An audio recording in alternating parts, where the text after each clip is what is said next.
So initially, an acre for cocoa has been taking about 450 trees. So in each 1 acre, we expect a farmer to do 450 trees with a spacing of 10 by 10. But we have new research where they are suggesting we do lesser crops into that 1 acre, because probably the soils are tired, they want the plant not to fight for nutrients, and the last resort is for farmers, we farmers, to have better yields. Of course. How long does it take it to become fruit? So from this little flower to the final ripe one, it takes 6 months. But just like you can see, every 2 weeks we can be harvesting. Like this one is ready to go, and every 2 weeks we will come back, and then this one is ready to go. Yes. Last week on the show, we had the privilege of hosting Agnes Kitumba, one of the Ugandan agripreneurs redefining what is possible in the Ugandan agriculture sector. She represents a new wave of farmers who are stepping beyond subsistence and building structured, market-driven enterprises, reaching beyond the global markets. Together, we unpacked the full production journey from the very first step in the field to the moment a crop is ready for harvest. This week, we are still with Aggie, and it's only going to get more insightful as we profile the production process of cocoa. Welcome to another episode of NTV Seeds of Gold. It's always a pleasure to have you with us. I am your host, Sheila Nabafo, and this show is proudly brought to you by Bukola Chemical Industries Limited, a partner committed to supporting farmers with the tools and care that they need for a bountiful harvest. So for traceability, we knew that we had to come together. Picking one farmer wasn't going to be the best option. So we spearheaded and funded the opening of a cooperative in this region, that even other regions as far as Kasao, Kadugala have been able to come and join. And I love the bags, by the way. Thank you. So do you have them printed here? Do you have somebody else print it? No, so we buy in bulk, like depending on how much we have to export.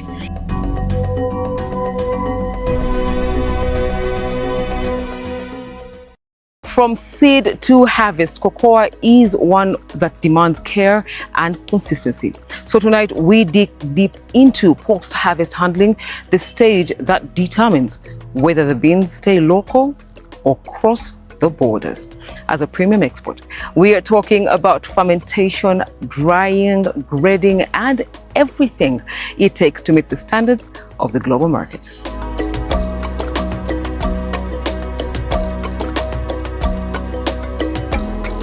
There is also a strong emphasis on sustainability and inclusive participation. This means that the business promotes responsible farming practices and is actively working to involve more women in the cocoa value chain, a very important factor in a sector where women form a large part of the workforce, but they often earn less.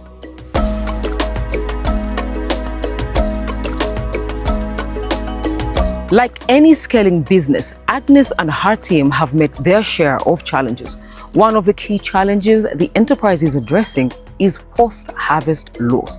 But with efficiency and reliability as her middle name, Agnes and her team already have solutions underway.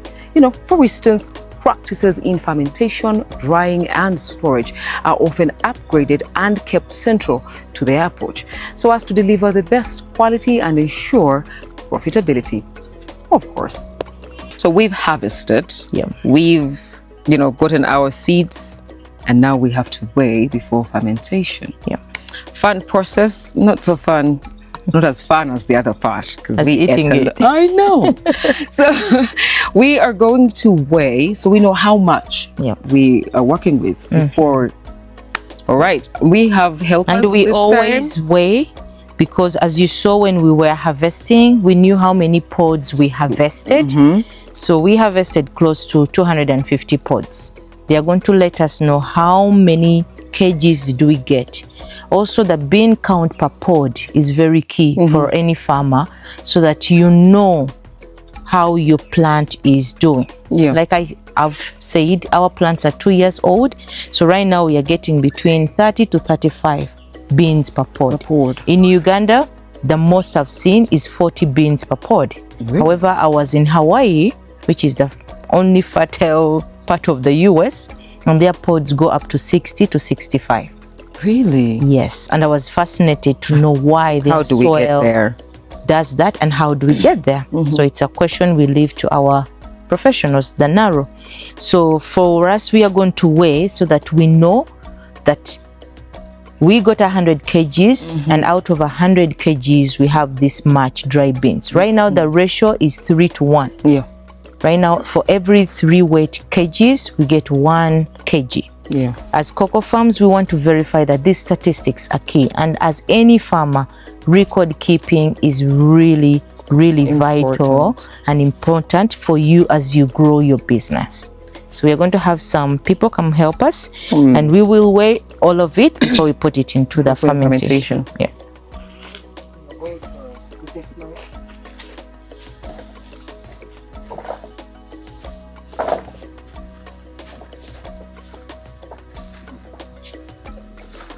As you can see, because we're handling food, people have taken time to glove up and all.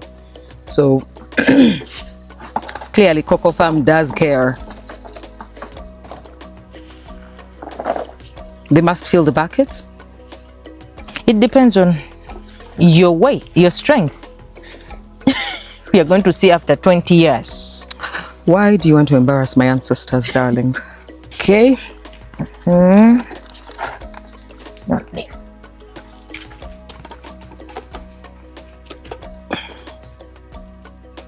So someone is taking notes, and the first bucket has given us 20 kgs. So we are going to pour it into our fermentation as we get the rest of the beans weighed. Okay. So we can do this.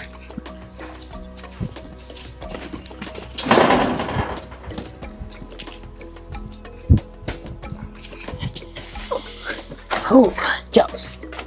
So this is our fermentation chamber, and we have 2 types of fermentation boxes here.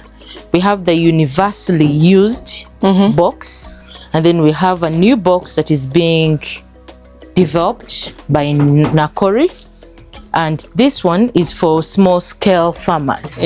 Yes, so this can be used by women and people who don't have a large scale. So here we can put in 150 kgs, but when we have more than 150 kgs, then we go for the big fermentation box.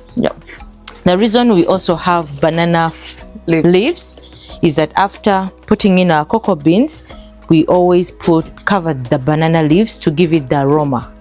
So during the fermentation,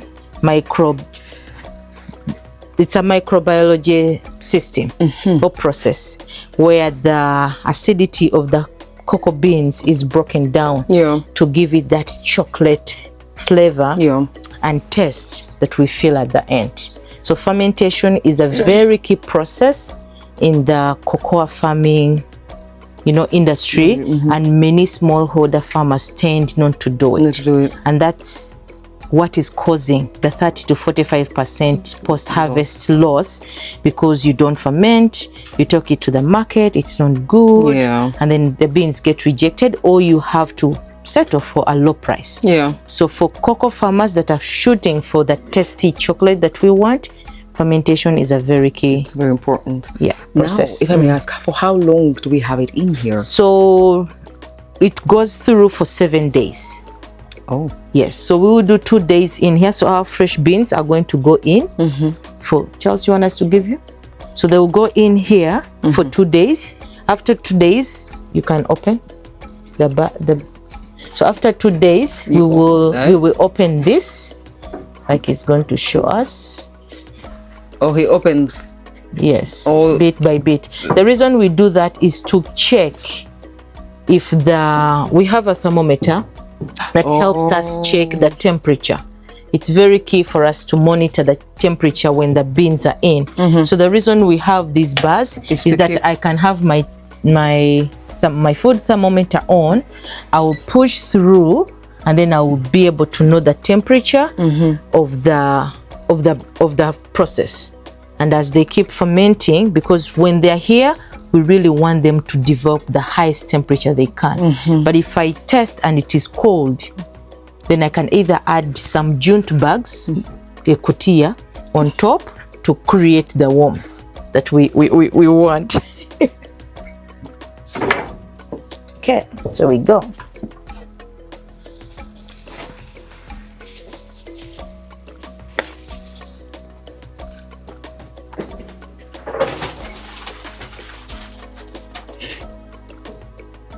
So we do this for all the beans that we've harvested so far.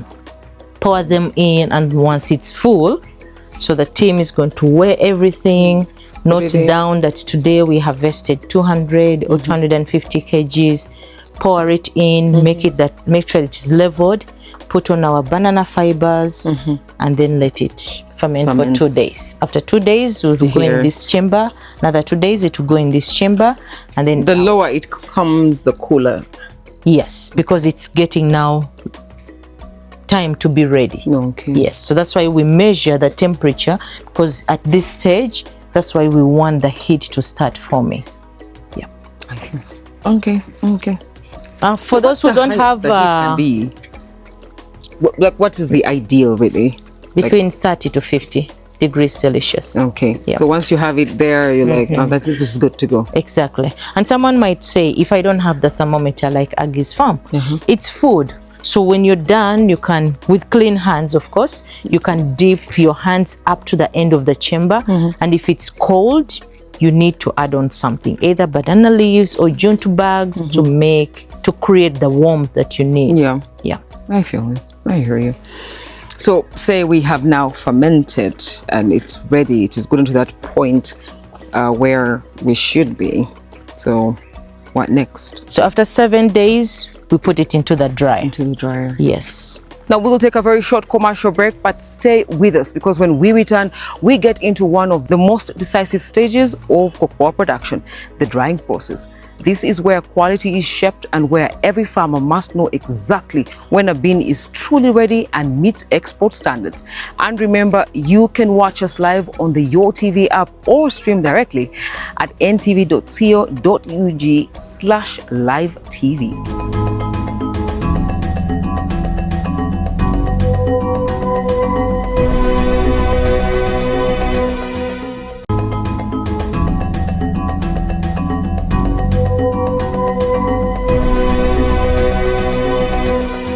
Welcome back. We appreciate your continued engagement with the show.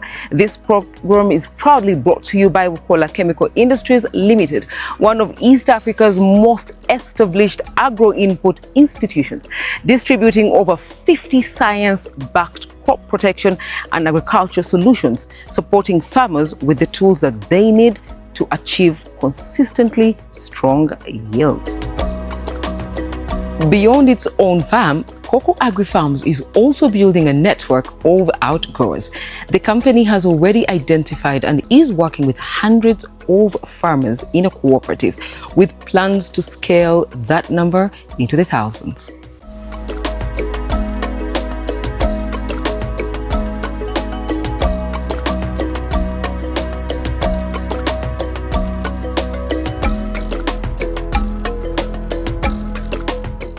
So take me through this. Why are we doing this anyway?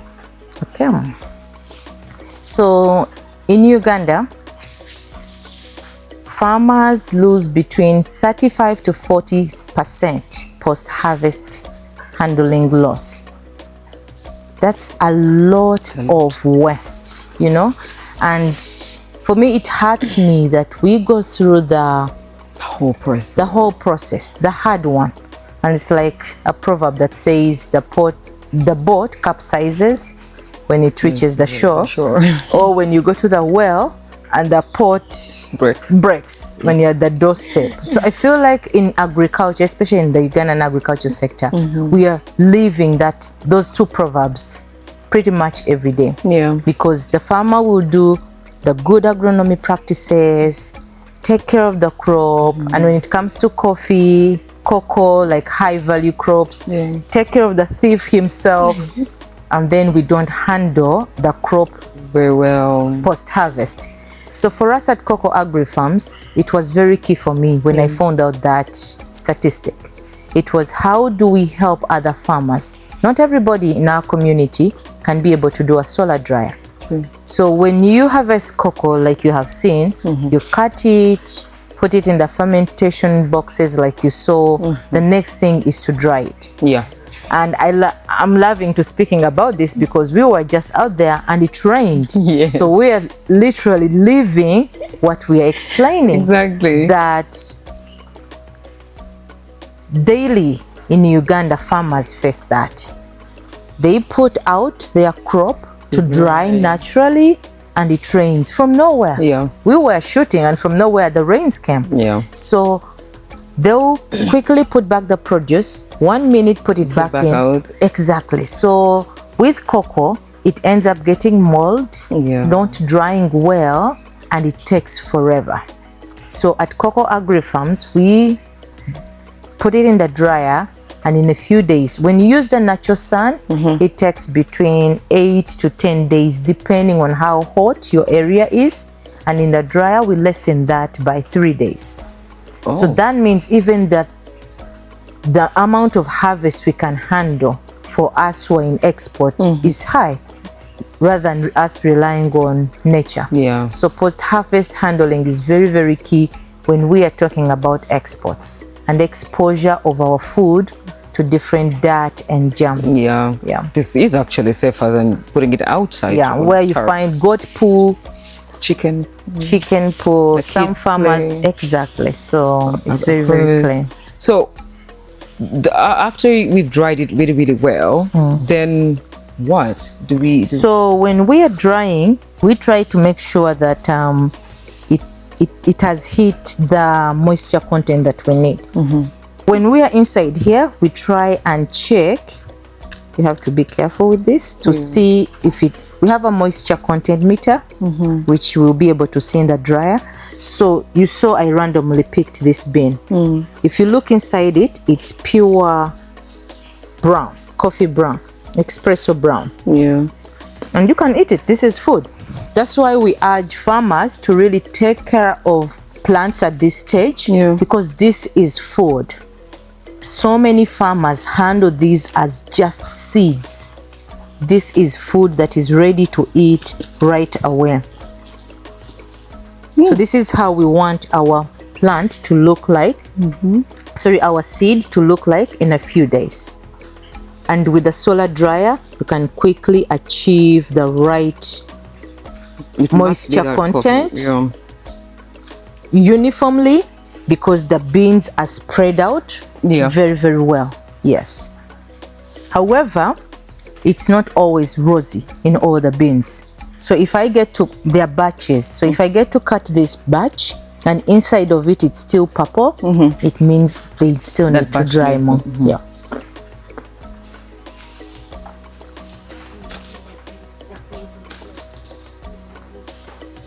You can also taste. Cut.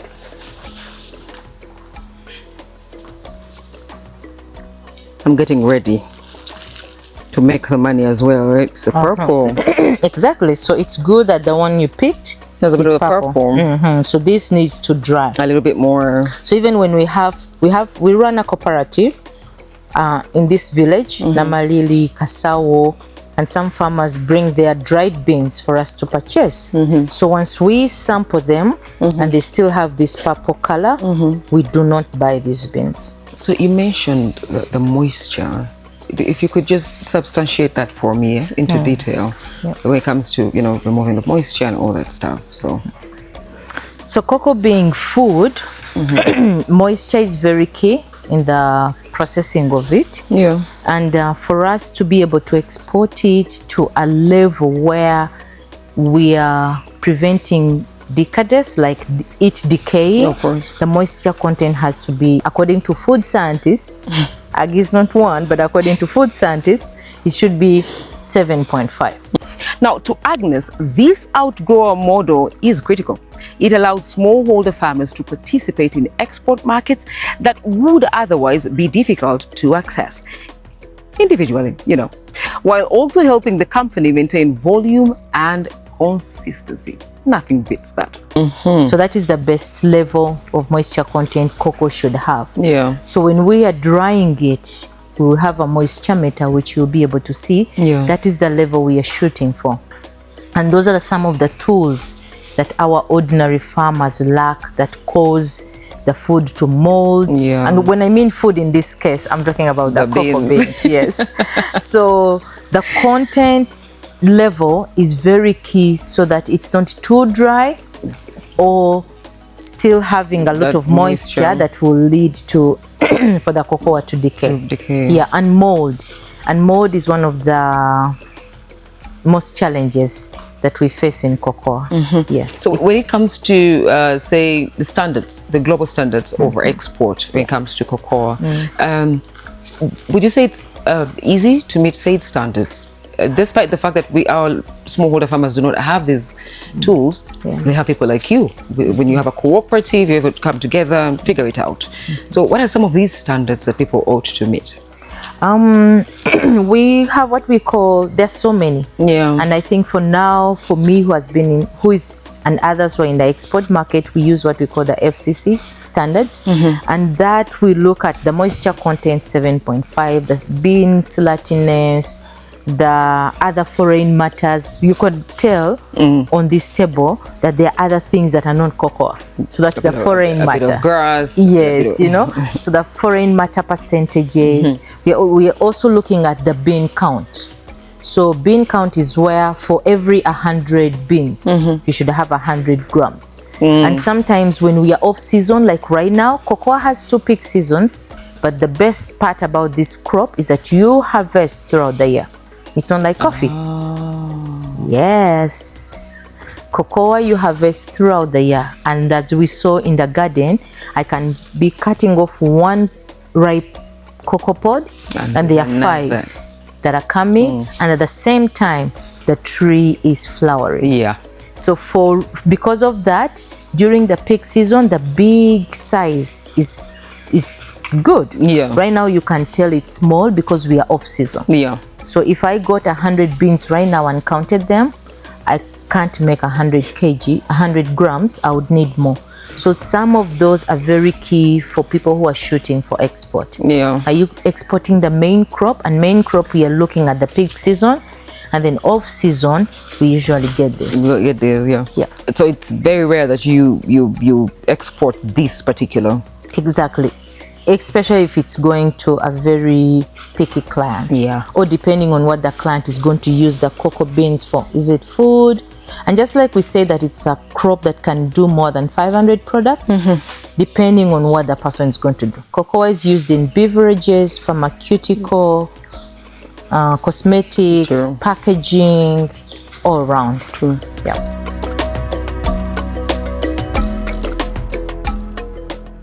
On the farm, cocoa is processed into multiple products, including beans, butter, powder, nibs, and liquor. Well, we grabbed a few chocolates as well. This allows the business to serve a wider range of buyers, from traders and exporters to chocolate manufacturers and specialty cocoa users. It also reduces reliance on selling raw produce, which is often more exposed to price fluctuations. And with this, we'll take another brief commercial break. When we return, we move into the Expert Opinion segment with Youth Platform Africa and continue our deep dive into the cocoa value chain.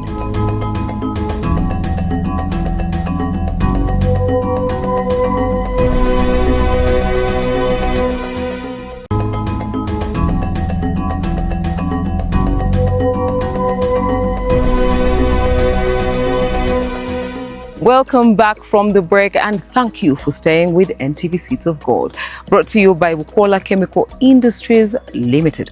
Now, before the break, we wrapped up our segment on post-harvest handling. The beans are dried, graded, and ready for the next step. Now we take you inside the storage facility to understand what happens once cocoa leaves the drying racks and enters controlled storage. They are batches. So if I get to cut this batch and inside of it it's still purple, it means they still need to dry more. Yeah. And how do you ensure traceability? Because sometimes some markets, some buyers are really like strict when it comes to the whole traceability thing. How do you ensure? So as Koko Agri Farms, we opened a cooperative, Chigogola Mukono Farmers Multi-Purpose Cooperative, and thanks to the Mukono District Commercial Officer Madam Zam, who helped us start it. My company spearheaded it, but the farmers in the community agreed to it and came together. So it's a registered cooperative, and we've registered cocoa farmers. Here we also aggregate gonja. We are trying to introduce cashew nuts. We have the first cashew nuts in Chigogola, and we are running it as a model farm for farmers to be able to do that. So for traceability, we register your farm. We are running a demo app where we will be able to know what quantities come out of your garden, how are you treating them. In the Europe right now, they are going to launch. They gave us 2025 and then they moved it to 2026, the EUDR about deforestation. So we are really sensitizing our farmers when it comes to where you're growing your agricultural produce in vis-a-vis the international market requirements. The cooperative is helping us sensitize and disseminate that information. So for traceability, we knew that we had to come together. Picking one farmer wasn't going to be the best option. So we spearheaded and funded the opening of a cooperative in this region, that even other regions as far as Kasao, Kadugala have been able to come and join. And speaking of cooperatives, since you want to put, fuel more farmers in this enterprise, it's actually quite good because with cooperatives, the smallholder farmers are able to hit the markets as well. Exactly. And cocoa and many other cash crops are grown by smallholder farmers. That's true. And the best we can aggregate them, share information, whether financial, agronomy practices, and even way of life. One of the things that really hurt me joining the industry was finding my father's age persons and living below the poverty line, but growing cocoa for more than 5, 10, 15 years. So cooperatives kind of come in and help these people find one market and bargain for prices, but then also how do you sensitize local farmers to live a legacy life where you grow, but then you're able to see what does this do. Many didn't know that chocolate, cocoa lotions, and come from this. More than 500 products come from this one crop. And once you grow that legacy, you're taking care of your generations to come. Exactly. Wisdom is you. We've said it's very important on how we handle our seed from the moment we harvest it. We've seen the dryer, amazing by the way. Thank you. And now we have warehousing. Yes. It must be cool, it must be dry. And I love the bags, by the way. Thank you. So do you have them printed here? Do you have somebody else print it? No, so we buy in bulk, like depending on how much we have to export. Like right now, we are working on 100 metric tons to ship to Netherlands. So that means we will order a batch of them. We bring them and print them in-house. It's job creation, I know. in Nachifuma. So we print them, and depending on the customer's preference, we will do the wording as per what they want. But it must go with our company name. The country of origin is very key, and very much brand visibility when it comes to Ugandan cocoa. And then the product itself is cocoa. So once we are done, we will do the palleting. We use plastic and wooden pallets because it's food.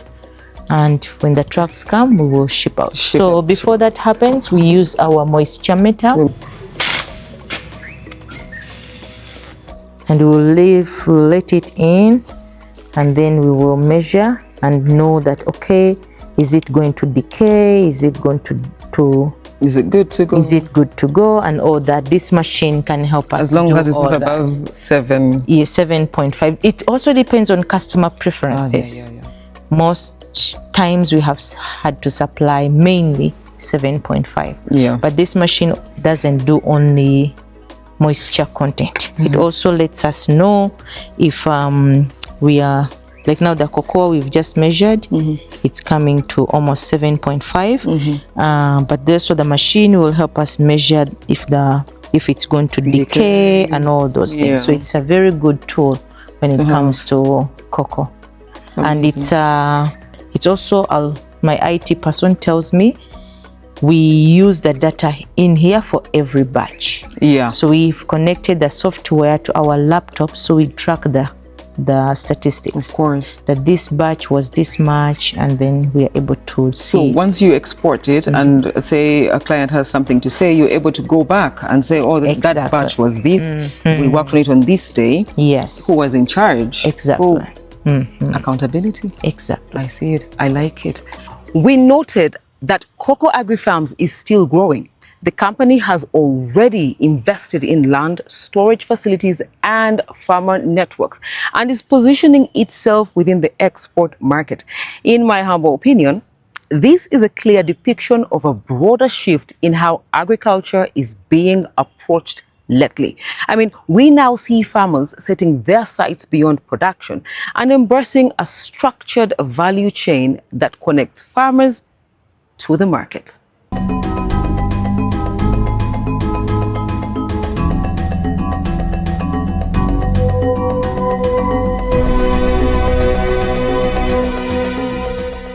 Cocoa production basic tips. Use good planting material. Poor seedlings can cause up to 100% yield loss. Good farming cannot fix bad planting material. So what to do? Use disease-tolerant, high-yielding varieties. Select healthy, vigorous seedlings. No diseased leaves. Transplant at 3 to 4 true leaves of cocoa. The tip? Apply Cooperative to control diseases on seedlings and mature cocoa plants. Control pests and diseases. Pests and diseases can cause up to 80% yield loss. So what do? Prune regularly. Remove diseased and unproductive branches. Remove pod/branches infected by disease or cocoa pod borer. Bury diseased materials at least 3 feet deep. Inspect fields regularly. Use Cooperative to manage disease in cocoa. Best to start application at early onset of symptoms. Use organic pesticides like nimbecidine to control the cocoa pod borer. Integrated soil fertility management. Healthy soils equals healthy yields. Many soils are acidic and low in nutrients. What do? Dig trenches or ridges to control erosion and contain water. Plant cover crops, for example beans, that help fix nitrogen. Establish windbreaks, preferably fruit trees along the boundaries. Apply organic or inorganic fertilizers at least once a year. Apply sick bamboo biochar to improve soil structure, nutrient uptake from fertilizers in the soil, and moisture retention. Sick bamboo biochar increases the cocoa's resilience and boosts yields.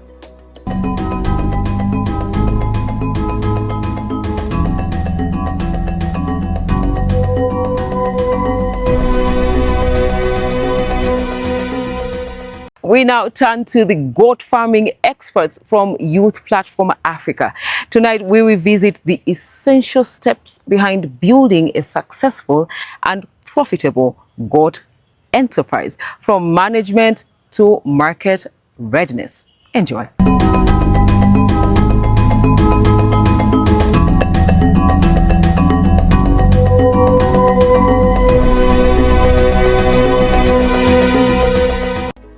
There are 4 things that make goats. And if a farmer can know these 4 things, they are guaranteed of success. Number 1 is the breed type. So you have a poor genetics that is going to take 3 years to mature. How will you be in business? Even if the market is so good, how much will you have invested in a goat for 3 years before you sell it? Number 2 is the source. However good the breed is, but as long as you have gotten it from the auction markets, the auction markets in Uganda and in most countries, unlike the professional auction market, where you have to go test A, B, C, D, but in auction markets here, everyone sells a goat that has a defect somewhere. So you go to Kataleka Mubulo, you buy tens of thousands of goats, you go and start farming. My friend, it is not very good. After getting a good breed from a good source, for example, at YPA, if we sell a goat to a farmer, we give him a guarantee of 6 months. If that goat dies in 6 months, we replace. So you have a good breed from a good source. Number 3 is management. Management covers the biggest reason why we succeed or fail in business. We are seated in a goat pen, and I want to tell you, I can comfortably eat my meal here. There are some goat pens you'll go to and you will start sneezing as soon as you enter. It's a why there is pneumonia. And how do you solve that? Purely through management. Then also there are routines that we have to do: vaccination, deworming, spraying. We have to do routine checkups. Then kid seasoning, because not every day is a birthday. For example, you see the season of kids has started now. You see, 1 hour old, 5 minutes old, 2 days old, it is one season. And there is a time you'll come here and there is no single kid. So that is done by professionals. How do you ignite hormones for them to be on heat at the same time? That is done through management. How do you maintain those kids? Because having kids is another thing, and maintaining them to 3 months is also another thing.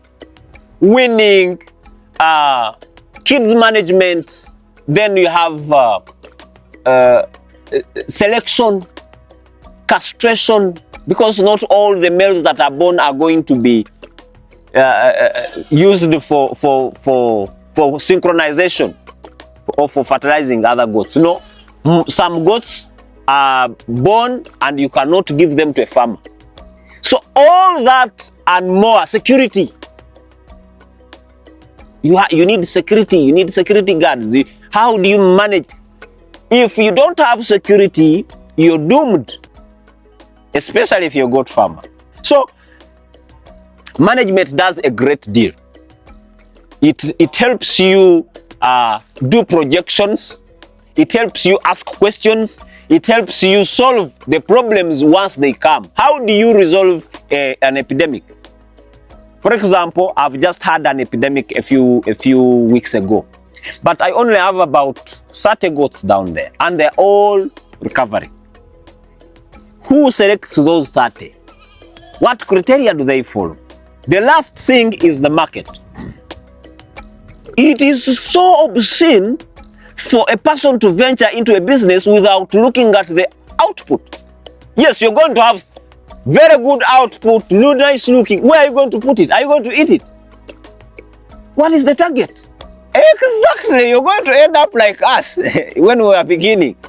So actually, before you even look for the breed, you should first concentrate on the market. That is the number one reason we do business. Where are we going to sell the goats? Which type of market are we looking at? We have 3 types of markets in goat farming. We have the breeding market, where you're selling to fellow farmers. Like in South Africa, it is very common.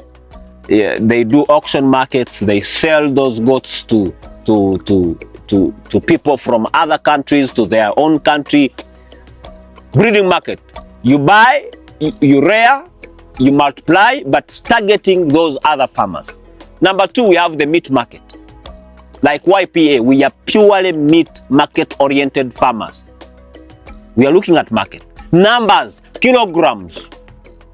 We want kilograms. Right now, we are selling 10 tons of meat a day. Yes. So it shows you where I come from. I looked for the market before I even started goat farming. I understood. You can Google. The 8+ billion people on this planet eat 250 grams of meat per day.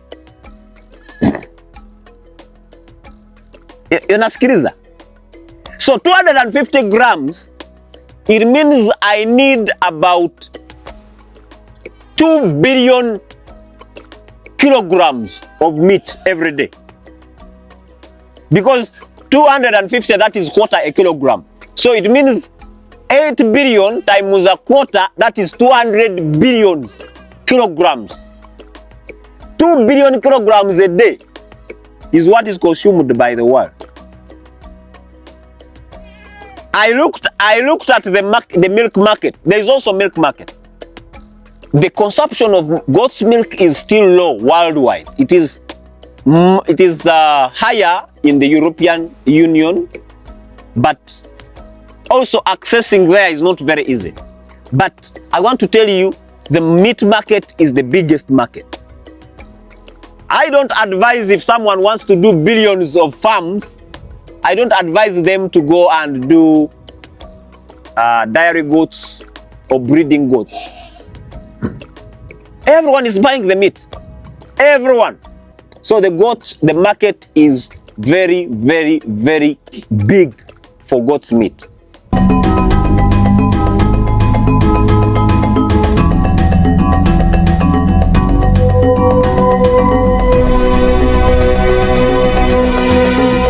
Next week on the show, we join forces with the team at Bukola to support tomato farmers with practical science-backed pest management solutions.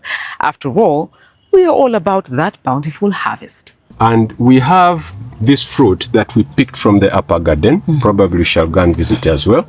So when you're scouting the fruits, you're looking out for a similar damage like that one.